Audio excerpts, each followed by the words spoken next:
2019ல launch செய்யப்பட்ட XUV 300ஓட சக்சஸுக்கு அப்புறம் ஒரு பிக்கெஸ்ட் அப்கிரேடேஷன் கொடுத்து XUV 3XO மாடலை மஹிந்திரா லான்ச் பண்ணியிருக்காங்க. ஃபியூச்சர்ஸ், டிசைன் மற்றும் சேஃப்டி ஆப்ஷன்ஸ் 3 டைம்ஸ் இந்த வண்டியில் இம்ப்ளிமெண்டேஷன் பண்ணியிருக்கிறாங்க.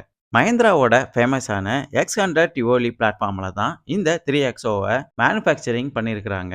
XUV 300க்கு ஒரு ப்ராப்பரான ரீஇன்ஜினியரிங் கொடுத்து XUV 3XOவா மஹிந்திரா லான்ச் பண்ணியிருக்கிறாங்க. யூசரோட ஃப்ளெக்சிபிலிட்டிக்கு ஏற்ற மாதிரி மொத்தம் 9 வேரியண்ட்டில் இந்த 3XOவை லான்ச் பண்ணியிருக்கிறாங்க. MX1, MX2, MX2 Pro, MX3, MX3 Pro, AX5, AX5 Luxury, AX7, AX7 Luxury இந்த மாதிரி 9 வேரியண்ட்டில் இந்த 3XOவை லான்ச் பண்ணியிருக்கிறாங்க. AX7 Luxury பேக்கேஜ் தான் டாப் வேரியண்டாக இருக்குது. XUV 300 கூட கம்பேர் பண்ணும்போது டிசைன் மற்றும் ஃபீச்சர்ஸ் ரொம்பவே இம்ப்ரூவ் ஆகிருக்குது இந்த 3XOவில். 35 ஸ்டாண்டர்ட் அடிஷனல்